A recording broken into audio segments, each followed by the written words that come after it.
All right, let's talk about something we've all experienced, tests. We're going to dive into a question that's probably crossed your mind, whether you're a student, a teacher, or just learning something new for fun. What is it that actually makes a test good? You know the feeling, right? You've spent hours, maybe even days studying. You sit down, you take the test, and you walk out just completely confused, feeling like it had nothing to do with what you actually learned. It's so frustrating, and it makes you ask, what was the point of that anyway? Well, here's the thing. A really good test isn't just some random pop quiz designed to trick you or catch you off guard. It's actually a super carefully designed tool. It's built with purpose, and that purpose is way more than just slapping a grade on your paper. So how do they get it right? Let's get into it. So the number one reason so many tests feel completely pointless is surprisingly simple. They're the wrong tool for the job. It's like trying to use a screwdriver to hammer in a nail. It just doesn't work, right? Well, it's the exact same idea here. Different kinds of tests are built to do very different things. The best way to think about it is like an educator has this whole toolbox, and it's filled with different types of tests. Each one is designed for a very specific task. So to really understand what makes a test good, we've got to open up that toolbox and take a look at what's inside. So here they are, the 5 main tools in the kit. Just at a glance, you can see how different they are. We've got tests that predict your potential, ones that measure your skills right now, some to put you in the right class, others that diagnose learning gaps, and finally, ones that check what you've actually learned. Each one answers a totally different question. Let's break them down one by one. First up, let's talk about a test that looks to the future, the aptitude test. This has nothing to do with what you already know. Instead, it's all about prediction. It tries to figure out how good you could be at learning something new, like a language, by looking at your underlying skills like how good your memory is or how well you reason with words. Okay, but what about those really big, high-stakes exams? That's where proficiency tests come in. You've definitely heard of these, like the TOEFL or the IELTS, if you've ever thought about studying abroad. They're designed to give a complete snapshot of your current overall skill level in something like English. What can you do with the language right here, right now? Now, another tool has a really simple but super important job, making sure you're in the right class. That's a placement test.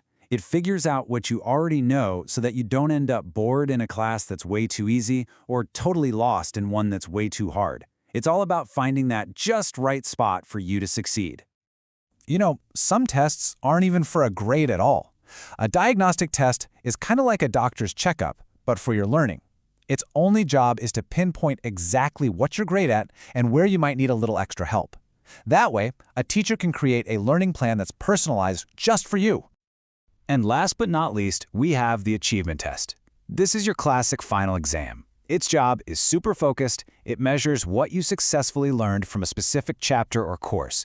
It looks backward to check off the knowledge you've achieved. Okay, so once an educator picks the right tool for the job, they can't just start throwing questions together. You need a plan. You need a blueprint. A great test never happens by accident. It's constructed with serious purpose. So let's take a look at how that blueprint gets made. Every single good test starts with crystal clear objectives. I mean, before a single question gets written, the designer has to know exactly what they're trying to measure. And the best way to do that is to make those goals SMART. That's specific, measurable, achievable, relevant, and time-bound. That way, there's zero confusion about what the test is supposed to be doing. Building the test itself then follows this really logical path. It's a very deliberate process. First, you lock down those objectives. Then, you create the blueprint, the specs for things like how long it should be and what topics to cover. The very last step is actually writing the questions. Doing it in this order ensures every single task on the test links right back to the original goal. Now, since multiple choice questions are everywhere, let's zoom in and do a little masterclass on what makes one really good. Because when it's done right, a multiple choice question is a thing of beauty. But when it's done wrong, well, it's just a mess. Whoa, just look at the difference here. On the left, you've got this absolute nightmare of double and triple negatives.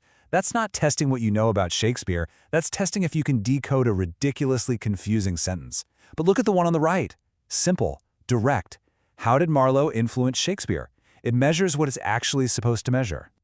It really all comes down to these 4 simple rules. First, each question should only test one single thing. Second, keep the question and the answers clear and simple. Third, make sure there's only one answer that's obviously the best.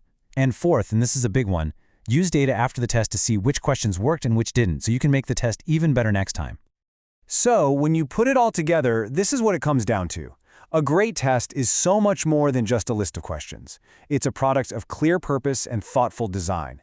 It's not just about remembering facts, it's about giving you a real chance to show what you understand and what you're truly capable of achieving. And that kind of leaves us with one last thing to think about. We know a test is a tool, but if we really understand its purpose and we design it well, can we push past just grading people? Can we start using these tools not just to measure learning, but to actually help build it? Something to think about. Thanks for tuning in.